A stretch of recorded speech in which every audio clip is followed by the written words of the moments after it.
안녕하세요. 이번 시간에는 원자 모형의 변천 과정에 대해서 살펴봅시다. 자, 원자 모형의 변천 과정. 무슨 분야예요? 과학 분야죠. 과학 분야의 글을 읽을 때는 우리가 어떤 방식으로 읽어야 할까요? 과학 분야, 기술 분야의 글을 읽을 때는 우리가 우선 용어나 개념의 이해에 주의하면서 읽어야 합니다. 따라서 용어를 정리하면서 읽고 그 개념이 무엇인지를 확실히 알아가면서 읽어야 돼요. 자, 모르는 용어나 개념이 나올 때는 사전이나 전문서적을 활용할 수 있겠죠. 그리고 설명 대상과 논제를 파악하면서 그 근거를 중심으로 읽어야 합니다. 또 설명 내용이나 근거의 과학적 타당성을 비판적으로 따져봐야 돼요. 여기에서 설명하는 길인데 왜 비판적인 생각이 들어가? 라고 물어본다면, 자, 근거의 타당성을 따져본다는 얘기예요. 이 설명 내용과 설명 대상과 근거가 적절하게 연결이 되어 있는지를 비판적으로 따져봐야 한다는 거예요. 즉, 설명 내용과 근거가 타당한지를, 문제점이 없는지를, 여기서 비판한다는 것은 문제가 있는지 없는지를 따져보면서 읽어야 한다는 거고요. 또 과학기술 분야의 글은 사진이나 설명 방법을 설명할 건데, 이야기할 건데, 그럴 때 그림이나 사진을 이해하면서 읽어야 되고요. 설명 방법, 예시, 비유, 대조, 유추 등을 적극적으로 활용해서 읽으면 내용을 이해하는데 도움이 된다는 얘기죠. 또 개념과 원래의 적용 가능성이나 한계 등도 검토해야 돼요. 검토해야 한다는 것도 역시 비판적으로 읽는다는 거, 혹시 문제가 있는지 없는지. 또 과학 분야의 글의 대상은 뭐냐? 자연현상이나 물리적 체계를 다룹니다. 따라서 당연히 설명문이 많겠죠. 설명문의 구조는 어떻게 돼요? 처음, 중간, 마지막으로 이어지는 게 설명문의 구성이죠. 그래서 이 구성은 체계적이고 논리적입니다. 내용은 분석적이다 라고 하는 것은 어떤 대상을 여러 갈래로 나누어서 설명한다는 이야기죠. 과학 분야의 글을 다룬 제재는 과학사, 과학적 원리, 과학과 실생활의 연관점에 대해서 주로 얘기할 거예요. 또한 기술 분야는 어떻게 읽어야 할까요? 기술 분야는 기본적으로 과학 분야와 유사하지만 과정이나 절차 중심의 성격이 강하기 때문에 우리가 기술 분야의 글을 읽을 때는 과정이나 절차에 초점을 두고 읽어야 한다라는 것이 기술 분야의 글을 읽을 때 우리가 유념해야 할 것이죠. 자, 그러면 바로 원자 모형의 변천 과정을 살펴봅시다. 자, 설명문이에요. 그러면 원자 모형의 변천 과정이 제목인데, 그럼 결국은 원자 모형을 설명하기 위한 글일 수도 있지만 더 중요한 것은 원자 모형의 변천 과정을 통해서 과학의 발전 과정이 어떻게 되냐를 이야기하고 싶은 거예요. 과학의 발전 과정을 원자 모형을 예로 들어서 설명하고 있어요. 그래서 자, 이 글은 톰슨의 원자 모형에서 톰슨, 레더퍼드의 원자 모형을 거쳐서 보어의 원자 모형에 이르기까지 과학적 가설을 검증하고 새로운 가설을 제기하는 과정을 반복하면서 과학이 발전해 가는 모습을 설명하고 있어요. 그러면 맨 처음에 톰슨의 원자 모형 이론이 나왔다 봐요. 그러면 이 톰슨의 원자 모형을 다른 학자들이 실험과 관찰을 할 거예요. 그러면 이 실험과 관찰을 통해서 만약에 문제점이 발견이 됐어요. 이 문제점이 발견이 되면 이것을 토대로 새로운 이론을 세우게 돼요. 그것이 바로 이제 레더퍼드의 원자 모형이겠죠. 그런데 이 레더퍼드의 원자 모형도 다시 실험과 관찰을 통해서 문제점이 발견이 되면 또 다른 이론, 보어의 원자 모형 이론이 탄생합니다. 그런데 이 보어의 원자 모형 이론도 실험과 관찰을 통해서 문제가 제기된다. 그러면 또 다른 모델이 제시될 거예요. 자, 그래서 여기서 한 가지 더 알아둬야 할 것은 뭐냐면, 자, 톰슨의 원자 모형이 패러다임이라고 쳐요. 패러다임. 패러다임이라는 것은 주류 이론이라는 뜻이에요. 주류 이론은 뭐냐? 그 시대에서 인정하는 이론이에요. 그럼 얘는 확실한 패러다임이 된 건데, 이 패러다임이 흔들리기 시작해요. 뭘 통해서? 실험과 관찰을 통해서. 자, 그렇게 되면 이 톰슨의 원자 이론 패러다임이었던 것이 이 패러다임이 뭐야? 위기를 맞게 되죠. 뭘 통해서요? 실험과 관찰을 통해서. 그러면 새로운 패러다임이 제기되죠. 그게 바로 러더퍼드의 원자 모형이 될 거예요. 그래서 일정 기간 새로운 패러다임이 실험과 관찰을 통해서 입증이 되면 이 새로운 패러다임이었던 러더퍼드의 원자 모형이 기존의 패러다임이었던 톰슨의 원자 모형을 제끼고 새로운 패러다임으로 전환이 되죠. 그런데 어느 시간이 흘러서 다시 뭐요?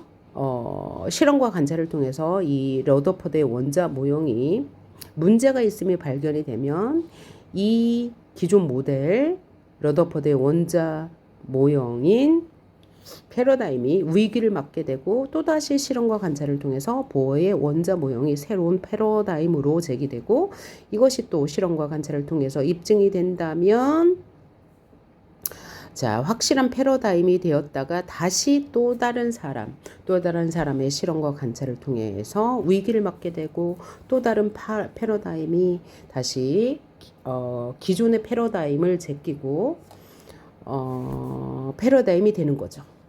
자, 다시 말하면 전 패러다임은 이 본문에서는 돌턴으로 나와요. 이 돌턴이 원자 모형 이론을 발표했어요. 그런데 톰슨이 실험과 관찰을 통해서 입증했던 전 패러다임, 톰슨의 원자 모형이 자리를 잡았어요. 그런데 이 중간에 뭐가 들어가요?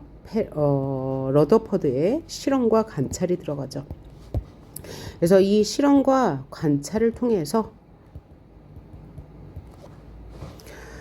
이 전 패러다임이 위기를 맞게 돼요. 그러면 러더퍼드의 원자 모형이 새로운 패러다임이 될 거예요. 그러다가 다시 러더퍼드가 실험과 관찰을 통해서 이 러더퍼드의 실험과 관찰을 통해서 입증된 러더퍼드의 이 원자 모형이 뒤에 오는 사람 보어의 실험과 관찰에 의해서 문제점이 발견이 되면 이 러더퍼드의 패러다임은 위기의 패러다임이 되고 다시 그것을 보완한 보어의 원자 모형이 신패러다임이 된다.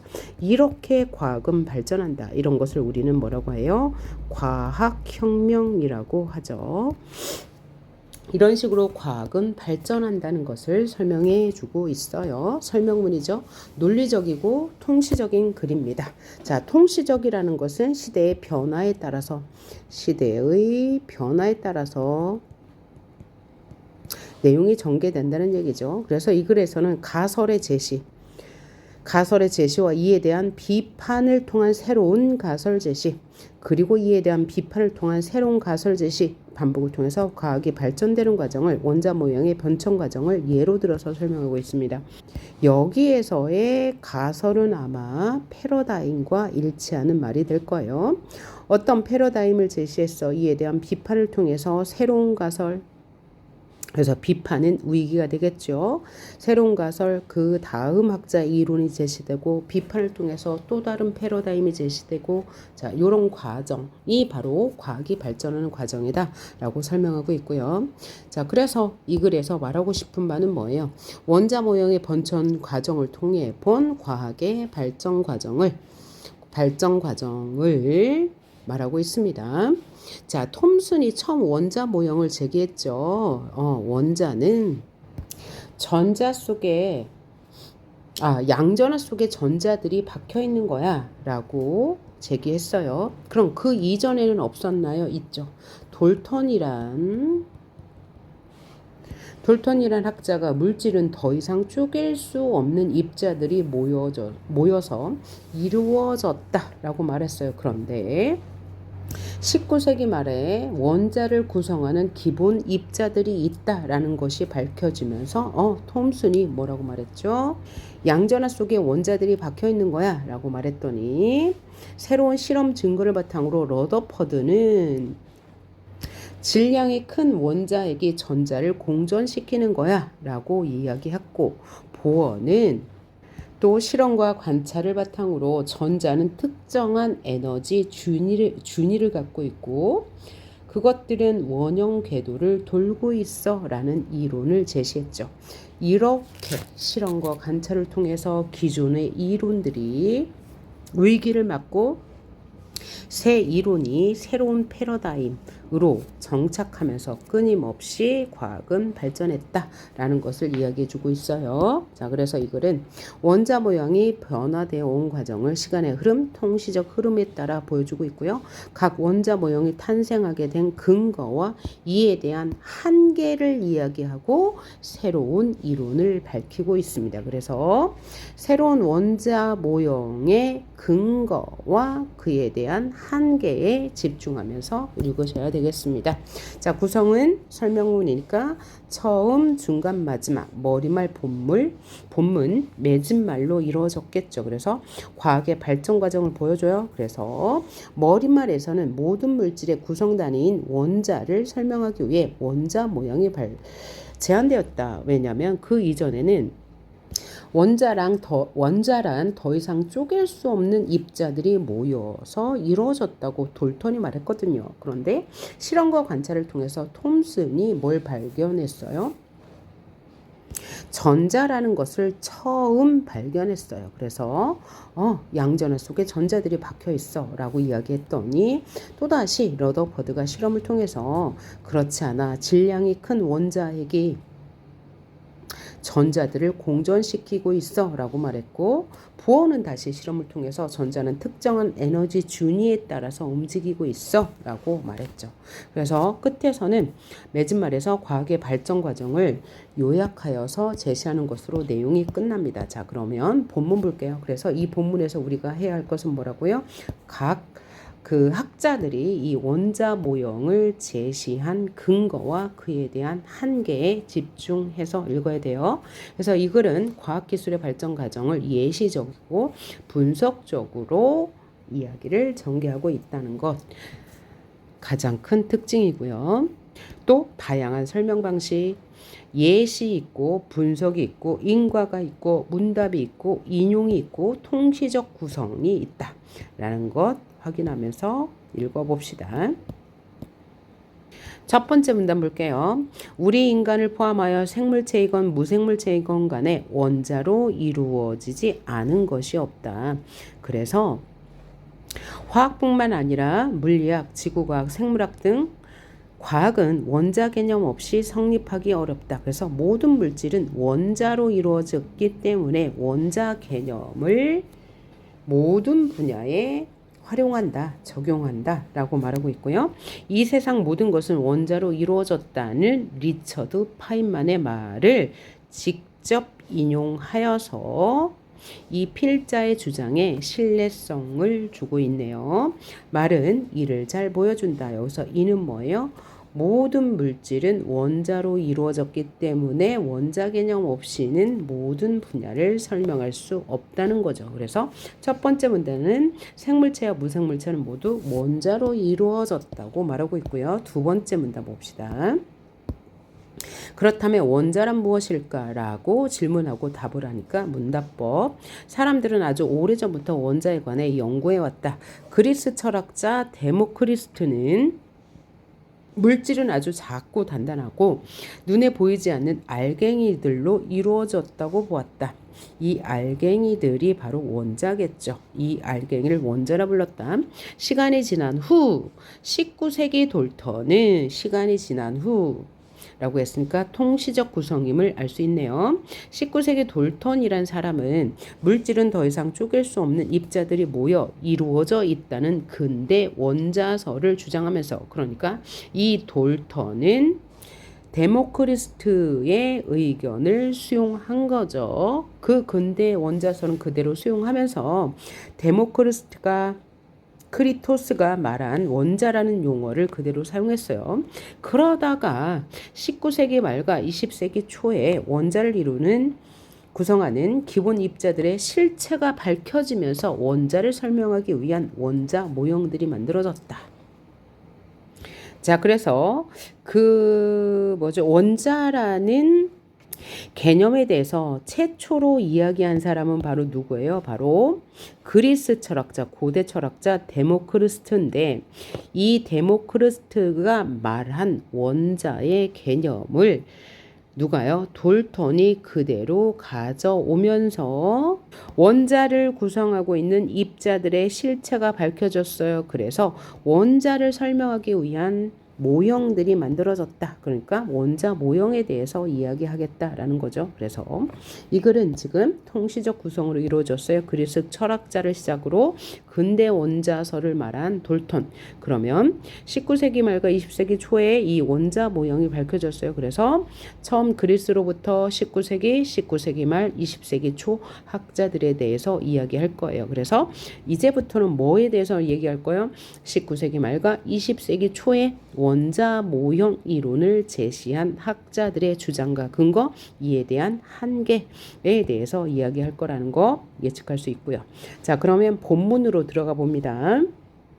다문단, 원자를 구성하는 입자들 중 가장 먼저 실체가 밝혀진 것은 질량이 가장 작은 전자였다. 즉 원자의 구성 물질 중에 전자가 가장 먼저 발견되었는데 그것은 바로 질량이 가장 작은 원자였다. 그러니까 전자가 질량이 작다는 거죠. 전자가 가장 먼저 발견된 데에는 핵을 구성하는 기본 입자인 양성자와 중성자가 핵력에 의해 강하게 속박되어 있어서 실험적으로 측정하기 곤란하다는 점도 한몫했다. 그러니까 질량이 작은 전자가 가장 먼저 발견된 이유는 양성자와 중성자는 강하게 속박되어 있어서 분리되지 않아서 측정하기 곤란했고, 핵을 구성하는 양성자, 중성자는 강하게 속박되어 있어서, 그죠? 핵력에 의해서 속박되어 있어서 발견하기 어려웠고, 질량이 작은 전자가 먼저 발견되었다라고 말했어요. 1897년 19세기 말 톰슨이란 사람은 음전하를 가진 전자를 발견했다. 자, 톰슨이 전자를 최초로 발견한 거죠. 자, 이 전자는 음전하를 띠고 있고요. 질량이 매우 작아요. 그런데 원자가 정기적으로 음전하, 중성이야. 음전하, 중성이죠. 중성이라는 점을 감안했을 때 그 속에는 양전하를 가진 물질도 포함되어 있어야 하죠. 자, 그런데 양전하는 발견할 수가 있었어요? 없었어요? 없었어요. 왜냐하면 핵력에 의해 강하게 속박되어 있었기 때문이죠. 그런데 당시에는 원자의 구성 요소이면서 양전하를 띤 존재가 발견되지 않았어요. 그래서 톰슨은 마치 쿠키 속에 박힌 건포도처럼 원자 내부에 구름처럼 퍼져 있는 양전하 속에 음전하를 띤 전자들이 박혀 있다는 원자 모형을 주장했다. 이것이 바로 이제 톰슨이 주장한 원자 모형이죠. 자, 톰슨이 말한 이 양전하는 어디에? 이 큰 전체가 쿠키예요. 이 쿠키가 뭐겠어요? 바로 원자겠죠. 속에 박혀 있는 건포도와 같다라고 했죠. 왜 이런 말을 한 거죠? 양전하를 발견할 수 없었기 때문에, 핵력에 의해서 강하게 속박받았기 때문에 발견할 수 없어서 톰슨은 이 양전하가 쿠키 속에 건포도처럼 박혀 있다 라는 이론을 제시한 거죠. 음전하를 띤 전자가 있고 양전하를 띈 것은 마치 쿠키처럼 원자 안에 갇혀 있다라고 말한 거예요. 다음 문단, 톰슨의 제자 러더퍼드는 방사능 물질에서 방출되는 방사선, 알파선, 베타선, 감마선으로 이루어진 방사선 중에 알파선을 이용해서 톰슨의 원자 모형을 검증하려고 했어요. 왜? 톰슨의 제자이기 때문에. 그는 금으로 된 얇은 막에 알파선을 충돌시켜 봤어요. 그랬더니 알파선은 전자보다 800배나 더 무거워요. 왜? 전자는 가벼운 물질이라고 했잖아요. 그리고 음전하를 띈다고 했어요. 자, 전자보다 알파선이 8,000배나 무거우므로 톰슨의 원자 모형에 의하면 알파선이 전자와 충돌하더라도 거의 휘어지지 않을 것이라고 러더퍼드는 예상했는데 예상과는 달리 휘어지는 게 있었다는 거죠. 그러니까 톰슨의 원자 모형의 한계는 알파선이 전자와 충돌할 때 휘어졌다는 거예요. 자, 당연히 러더퍼드는 톰슨의 원자 모형을 믿고 이 전자는 질량이 가볍고 알파선은 전자보다 8,000배나 무겁기 때문에 전자와 알파선이 충돌하더라도 휘어지지 않을 것이라고 예상했지만 실험 결과는 많이 달랐어요. 대부분의 알파선은 휘지 않고 직진했지만 몇 개의 전자와 충돌했어요. 몇 개의 전자는 충돌했어요. 그래서 충돌했다는 것만으로도 도저히 설명할 수 없을 만큼 큰 각도로 휘어져서 나왔어요. 이것이 바로 톰슨의 원자 모형의 한계인 거죠. 예상과는 달리 전자와 알파선이 충돌해서 크게 휘어지는 게 있었다는 거죠. 이에 러더퍼드는 알파선이 큰 각도로 휘어지려면 원자 속의 양전하가 아주 작은 부피 속에 모여 있지 않으면 불가능했다. 이게 바로 러더퍼드의 원자 모양이죠. 그래서 양전하가 원자 내부에 골고루 퍼져 있는 것이 아니라 이게 바로 톰슨의 주장이었죠. 자, 이 톰슨의 주장, 러더퍼드의 실험과 관찰에 의해서 우위기를 맞은 거죠. 그것이 아니라 원자핵이라고 하는 중심부에 뭉쳐 있다고 결론 지었다. 이것이 바로 러더퍼드의 원자 모형인 거죠. 이후 실험에서 실제로 원자핵이 존재하고 이것이 원자지름의 약 10분의 1밖에 차지하지 않는다는 사실이 밝혀졌다. 자, 뭘 발견한 거예요? 원자핵은 원자보다 아주 작은 크기로 원자의 중심에 몰려 있다는 거죠. 그러니까 이 원자핵은 뭐야? 양전하가 뭉쳐 있는 거죠. 더 정확하게 말하면 지름 10의 마이너스 15승 미터인 핵이 바로 원자핵이 되는 거죠. 양전하를 띠고 있고요. 지름이 약 10의 마이너스 10 미터의 전자구름 속에 박혀 있는 것인데 이것은 마치 종합운동장 가운데 모래 한 알이 있는 것과 같다고 할 수 있다. 그러면 종합운동장에 해당하는 것은 전자구름이에요. 그러면 그림으로 본다면 이게 원자라고 치죠. 그럼 여기 전자구름이 막 있어요. 그 가운데 아주 작은 사이즈로, 즉 모래 한 알만한 사이즈로 뭐가 있다? 원자핵이 있다는 거죠. 따라서 모래 한 알은 원자핵이 되고 종합운동장은 전자구름이 되겠죠. 그렇게 주장한 것이 누구의 주장이라고요? 러더퍼드의 주장이요. 자, 러더퍼드의 주장은 뭐예요? 여기 원자가 있으면 요 가운데 모래알처럼 있어요. 이게 바로 원자핵, 양전하가 뭉쳐 있는 거고요. 원자핵에 양전하가 뭉쳐 있는 거고 요 사이에 전자구름이 있습니다. 그리고 위에서 톰슨이 말한 톰슨의 원자 이론의 한계는 뭐예요? 원자는 질량이 작고 알파선은 질량이 크고 무겁기 때문에 휘면 안 된다. 충돌하더라도. 그런데 몇 개의 알파선이 지나치게 많이 휘었다. 그래서 러더퍼드는 실험과 관찰을 하였더니 이것은 양전하가 쿠키처럼 이렇게 널리 퍼져 있는 것이 아니라 여기 중간에 원자 핵이 있는 곳에 양전하가 뭉쳐 있더라 라는 것을 주장하게 됐네요. 지금까지 내용을 보면 문답법으로 이제 질문과 대답을 통해서 이야기가 전개되고 있어요. 원자란 무엇인가? 물질을 이루는 아주 작고 단단하며 눈에 보이지 않는 알갱이다 라는 말을 처음 한 사람은 그리스의 데모크리스토다. 이후 19세기의 돌턴이라는 사람도 이 그리스 철학자 데모크리스토의 원자 개념을 그대로 도입하고 19세기 말에 원자를 구성하는 기본 입자들의 실체가 발견되었어요. 그래서 원자를 설명하기 위해서 원자 모형들이 만들어지기 시작했는데 원자 모형이란 원자의 성질과 내부 구조를 설명하기 위해 만들어진 모양이고 톰슨, 러더퍼드, 보어 등이 시대 순으로 원자 모형 이론을 발표했다. 이 원자는 전자, 양전하, 원자핵 등을 차별적으로 활용하였다. 이 원자 모형들은 서로 다르게 활용한 거죠. 그래서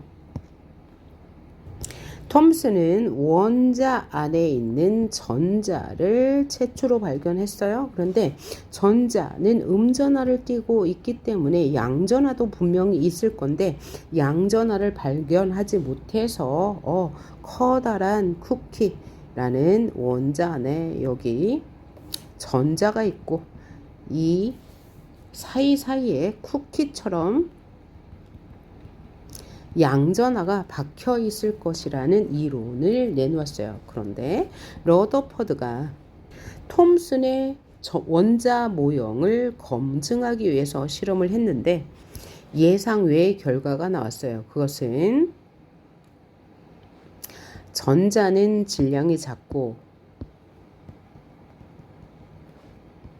알파선은 전자보다 8,000배나 더 무거우므로 이 알파선이 전자와 충돌한다 하더라도 휘어질 리가 없다라고 생각했죠. 그렇게 예상했지만 이 알파선이 심하게 휘어지더라. 그래서 원자라는 테두리 안에 종합운동장 같은 전자 구름이 있어요. 음전하를 띠는데 요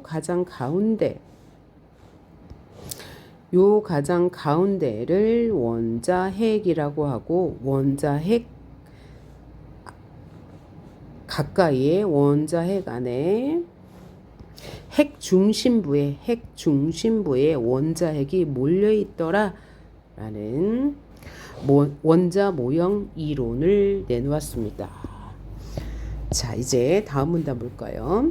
1911년 러더퍼드는 새로운 원자 모형을 가정했다. 이 실험을 통해서 즉 가설을 세웠다는 얘기죠. 양전하가 원자 중심부의 좁은 영역에 집중되어 있다면 음전하 즉 전자들은 어떤 형태를 띠고 있을 것인가 라는 질문이 자연스럽게 대두되었다. 만약에 전자들이 톰슨 원자 모형처럼 이곳저곳에 분포되어서 전자구름을 띈다면 양전하를 띤 원자핵이 잡아당기는 전기력 때문에 원자핵 쪽으로 이동할 텐데 그렇게 되면 원자들은 즉시 쪼개질 수밖에 없을 것이다. 러더퍼드는 이렇게 생각한 거죠. 여기 원자가 있으면 이 주변부에 뭐가 있어요? 전자가 있죠. 그러면 이 전자들은 중심부에 있는 양전하로 인해서 이 양전하가 음전하 전자를 막 빨아들여요. 그러면 이 원자는 쭈그러들 수밖에 없을 거예요. 그러면 이 이론은 뭐죠? 전자는 이렇게 멀리 퍼져 있는 것이 아니라 이 가운데 있는 원자핵이 주변에 있는 전자들을 이렇게 공전시킬 것이다 라고 이야기한 거죠. 이것은 마치 태양이 행성을 공전시키는 것처럼. 그럼 태양은 뭐가 돼요? 원자핵이 되는 거고 행성은 전자가 되는 거죠. 그래서 질량이 큰 원자핵이 전자들을 공전시킨다는 이론을 제시하였다. 이 실험의 의의는 톰슨이 원자 모형의 한계를 극복하고, 톰슨의 원자 모형의 한계는 뭐였어요? 가운데 원자핵이 있고 그 주변에 전자 구름이 있다는 것. 이것을 극복하고 질량이 큰 원자핵이 전자들을 공전시킨다는 것. 다음 문단 볼게요. 원자를 태양계의 축소판처럼 다루려는 러더퍼드의 생각은 아주 매력적이었다. 그럴싸했다. 왜냐하면 이를 통해 태양계라는 큰 것으로부터 원자라는 작은 것에 이르기까지 일관되게 대칭적 형태로 설명할 수 있기 때문이다. 자, 이 말은 뭐냐면 큰 것은 태양이고요. 작은 것은 원자인데 큰 것과 작은 것은 같은 원리에 의해서 설명할 수 있다는 거죠. 일관되게 설명할 수 있다는 것, 대칭적 형태라는 것. 하지만 한계가 있었어요. 태양계의 원자는 근본적으로 다른 점이 있어서 그의 생각은 문제가 있었다. 그러면 근본적으로 다른 것은 뭘까요? 바로 원자는 전자를 띠고 있는 것이고 태양계는 전자를 띠고 있지 않다는 것이 근본적으로 다른 점이겠죠. 자, 다음 문단 볼게요. 뉴턴의 만유 인력의 법칙에 따르면 태양이 행성을 끌어다니는 인력과 행성이 밖으로 나아가려는 원심력의 균형에 의해서 행성들이 계속적으로 태양 주위를 돌 수 있다. 하지만 음전하를 띤 전자들의 행동은 전하를 띠지 않은 물체, 전하를 띠지 않은 물체는 뭘 말해요? 태양과는 무척 다르다. 그러니까 태양은 행성을 끌어당기는 인력도 있고 행성이 밖으로 빠져나가는 원심력을 균형 있게 맞춰주는데, 반면에 원자는 전자를 띠고 있기 때문에, 즉 전자는 전자기 법칙을 따르기 때문에 원자핵 주변을 돈다면 계속해서 전자기파를 복사할 것이기 때문이다. 복사한다는 것은 방출한다는 얘기죠. 그런데 전자가 계속 전자기파를 방출하면 에너지를 잃게 되죠. 결국 에너지를 다 잃은 전자는 원자핵 쪽으로 이동하여 원자가 쪼그러들 수밖에 없어요. 이처럼 러더퍼드 원자 모형에 의하면 원자는 안정된 상태로 오랫동안 존재할 수 없는 거예요. 하지만 실제 원자는 매우 안정적이라는 거죠. 그러니까 러더퍼드의 원자 모형도 한계가 있더라. 그것은 뭐냐? 러더퍼드에 의하면 태양이 행성들을 공전시키는 것과 마찬가지로 원자핵이 전자핵을 공전시킨다면 원자는 안정된 상태로 있을 수 없는데 실제는 원자가 안정적이라는 게 한계인 거죠. 따라서 이 한계를 또 보완할 다른 학자가 나오겠죠. 바로 보어입니다. 보어는 매우 기발한 방법으로 러더퍼드 원자 모형의 한계를 극복했어요. 그는 러더퍼드의 원자 모양이 지닌 한계를 극복하기 위해 두 가지 가설을 제시했어요. 먼저 전자가 러더퍼드의 원자 모형과 같이 원자핵 주위를 원운동하고 있는데 이때 전자는 무질서하게 운동하는 것이 아니라 특정한 에너지 준위를 갖는 원형 궤도, 즉 전자 껍질을 따라서 핵 주위를 돈다는 것이다. 또 하나의 가설은 전자가 동일한 전자 껍질을 돌고 있을 때는 동일한 전자 껍질 준위가 같은 원형 궤도를 돌고 있을 때는 전자기파, 즉 에너지를 흡수하거나 방출하지 않지만, 아까 뭐라고 그랬어요? 핵 주위를 전자가 돈다면 에너지를 방출해서 결국 원자는 쪼그러들고 말 것인데 원자의 모형은 유지된다고 했잖아요. 그래서 이런 가설을 세운 거죠. 그러니까 원자가 핵 주위를 도는 것은 맞아. 그런데 무작위로 도는 것이 아니라 일정한 전자 껍질이라는 준위를 따라서 돌 것이라는 거죠. 그렇지만 그러니까 에너지를 복사하지 않는다. 방출하지 않는다. 라고 이야기한 거고요.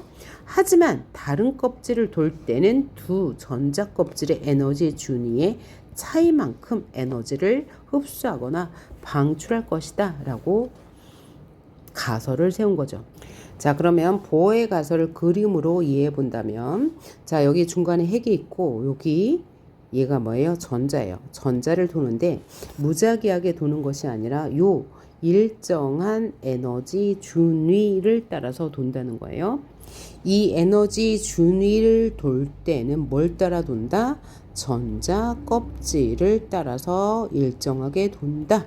이때는 에너지를 복사하지 않는다. 방출하지 않는다. 그런데 이 전자가 같은 에너지 준위가 아닌 다른 에너지 준위로 이동할 때는 에너지를 복사, 방출한다는 얘기죠.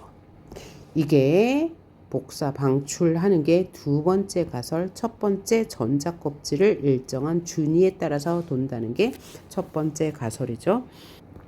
자, 이런 가설로 만들어진 보어 원자 모형은 레더퍼드 원자 모형으로는 설명할 수 없었던 원자의 안정성을 설명할 수 있었다. 이것이 바로 보어의 원자 모형의 뭐죠? 원자의 안정성을 설명할 수 있었다는 거죠. 하지만 이 모형 역시 문제점이 발견되었다. 역시 한계가 있어. 그래서 이를 해결할 수 있는 새로운 모형들이 제시되고 있다. 그래서 현재는 핵 주위의 전자를 확률 분포에 따라 나타나게 하는 전자그룹 모형이 제시되고 있다고 하네요. 자, 그래서 보어는 두 가지 가설을 토대로 첫째, 에너지 준위를 따라서, 즉 핵 껍질을 따라서, 전자 껍질을 따라서 전자가 핵 주위를 이동한다. 그리고 두 번째는 이때 에너지 준위를 따라서 이동할 때는 에너지를 복사하지 않지만 준위를 이동할 때는 에너지를 복사하거나 방출한다는 거죠. 근데 이것도 역시 문제점이 있어. 왜? 자, 보어는 전자의 위치와 운동량을 동시에 알 수 있다는 가정을 했어요. 그런데 이 가정 자체가 전자의 양자역학적인 성질을 잘 반영하지 못한 것이 문제래요. 자, 그러면 이거는 무슨 얘기일까요? 위치와 운동량은 동시에 알 수 없다는 거죠. 위치가 바뀌면 운동량이 바뀌니까 이런 한계점이 있다고 하네요. 자, 그런데 보어가 이 이론을 제시한 것의 가장 큰 의의는 뭐냐면 러더퍼드의 원자 모형의 한계를 극복했다는 것. 그것은 뭐야? 원자가 안정적이라는 것을 설명한 것. 이것이 바로 보어의 원자 모형의 가장 큰 특징이다.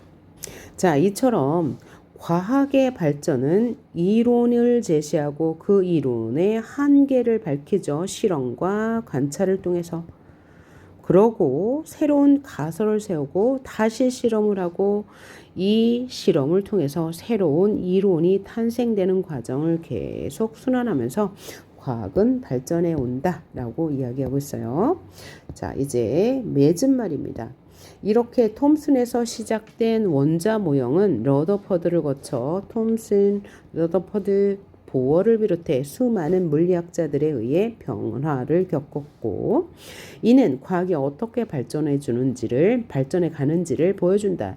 한 과학자가 가설을 세우면 다른 과학자는 실험과 관찰을 통해 이 가설의 한계를 밝히고 이를 바탕으로 새로운 가설을 세우고 그러면 또 다른 과학자가 또다시 이 가설의 비판을 통해서 새로운 가설을 제시하는데 이 과정이 반복되면서 과학은 점차 발전한다 라고 말했고요. 자, 그런데 기존의 가설이 비판을 갖고 새로운 가설이 인정을 받기까지 상당한 시간과 비판이 있겠죠. 그런 이후에야 새로운 가설, 즉 새로운 패러다임이 그 시대의 주류 사상으로 인정받게 되는 거죠. 이런 것을 통틀어서 과학혁명이라고 하죠. 자, 그래서 이 글에서 꼭 알아야 할 것은 뭐라고요? 과학은 이런 과정을 통해서 발전한다라는 것이고, 그것을 원자 모형의 사례를 들어서 설명하니 원자 모형의 발전 과정을 살펴보는 것도 중요하겠죠. 맨 처음에 원자라는 개념을 처음으로 도입한 사람은 그리스의 데모크리스트 라는 사람이고, 이 원자의 개념을 그대로 도입한 돌턴은 원자는 더 이상 쪼갤 수 없는 것으로 이루어졌다라고 했는데 이 한계를 누가요? 톰슨이라는 사람이 실험과 관찰을 통해서 이 원자에는 전자라는 것이 있어 라고 해서 전자를 처음 발견한 사람이 바로 톰슨이다. 그래서 톰슨의 원자 모형은 전자를 발견했다는데 의의가 있다. 그리고 이 전자는 음전하를 띠고 있다. 그런데 양전하를 발견하지 못해서 원자 내부는 양전하가 전체적으로 골고루 퍼져 있는 쿠키와 같다라고 하고 전자가 쿠키 속에 건포도처럼 박혀 있을 것이다 라는 이론을 세웠죠. 그런데 이것을 증명하려던 톰슨의 제자 레더퍼드는 알파선은 질량보다 8,000배나 무거운데 전자와 충돌하더라도 휘어지지 않아야 하거든요. 근데 휘어졌단 말이에요. 그래서 태양이 행성들을 공전시키는 것과 마찬가지로 원자핵이 존재하고 이 전자는 그 주위를 돌고 있을 것이다 라고 말했죠. 그래서 이 원자핵을 모래 하나에 비유했고 이 큰 원자를 이루고 있는 전하를 종합운동장에 비유했습니다. 그런데 이 이론에도 한계가 있었죠. 만약에 원자핵이 중심부에 있고 전자가 그 주위에 있다면, 그 주위를 돌고 있다면 이 원자는 전자를 흡수하여서 원자는 쭈그러들 것이란 말이에요. 그러니까 원자 모형을 유지하지 않을 것이라는 한계. 왜냐하면 태양은 전자기 법칙을 따르지 않지만 원자는 전자기 법칙을 따르기 때문이죠. 그래서 이 한계를 극복하고자 보어는 원자 모형, 새로운 원자 모형을 제시하기 위해서 가설 두 가지를 세워요. 첫 번째 가설은 전자는 특정한 에너지 준위를 갖는 원형 궤도를 따라 움직일 것이다. 두 번째 가설은 전자가 동일한 원형 궤도, 즉 전자 껍질을 돌 때는 에너지를 방출하지 않지만 에너지 준위를 바꾸어 움직일 때는 전자를 방출할 것이다 라고 말했어요. 그런데 이 이론에도 한계가 있죠. 바로 위치 에너지, 운동 에너지 이 둘을 동시에 알 수 없다는 한계가 있는 거죠. 하지만 보어의 이 원자 모형은 원자의 안정성을 입증한 의의가 있죠. 자, 다음 2번 문제 볼까요? 2번 문제를 보면 과학기술 분야의 글을 읽을 때는 모르는 개념이 나오면 해결하고 읽어야 된다고 그랬어요. 그래서 어떤 학생은 전자기 법칙이라는 것이 어렵게 느껴졌대요. 그럼 어떻게 해야 돼요? 찾아봐야 되겠죠. 그래서 이 학생은 인터넷을 통해 검색을 해보니 전자기 법칙이란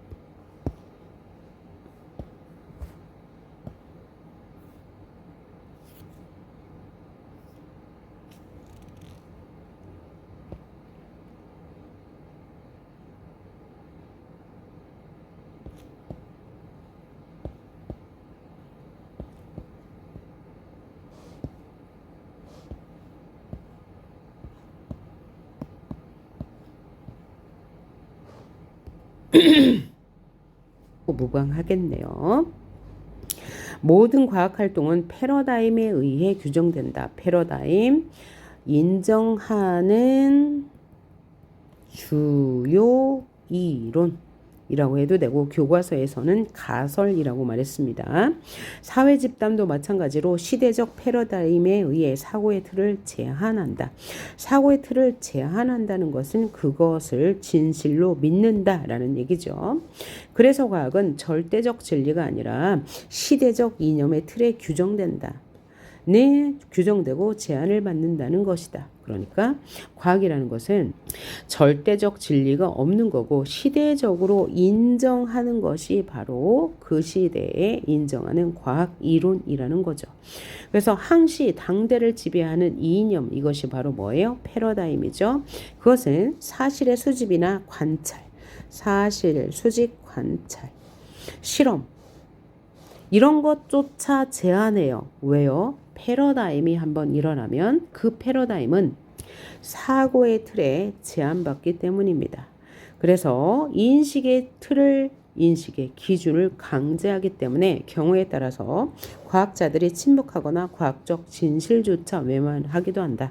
그러니까 새로운 패러다임이 패러다임이 될 때까지, 그러니까 어떤 새로운 패러다임이 과학적 진실로 인정받기까지는 매우 어려운 과정을 겪는다. 왜냐하면 인간의 사고의 틀을 패러다임이 제한하기 때문에. 그래서 사실 관찰을 제한하는 것은 물론이고 인식의 기준도 강제하고, 이런 이유로 과학자들은 새로운 패러다임을 발견했다 하더라도 침묵하거나 과학적 진실을 왜곡하기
이야기하고 있는 거예요.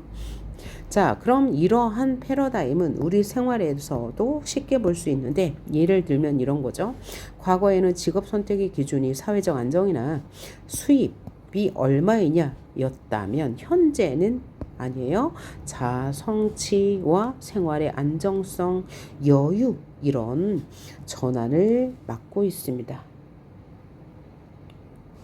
또 성장 우선주의의 발전에 대한 생태주의 반론이 확대되고 이로 인해서 패러다임이 전환이 됐죠. 그래서 생태주의를 중시하는 것으로. 자, 이렇게 해서 원자 모형의 변천 과정을 사례로 과학의 발전 과정을 설명하는 걸 우리 분석해 보았습니다. 수고하셨습니다.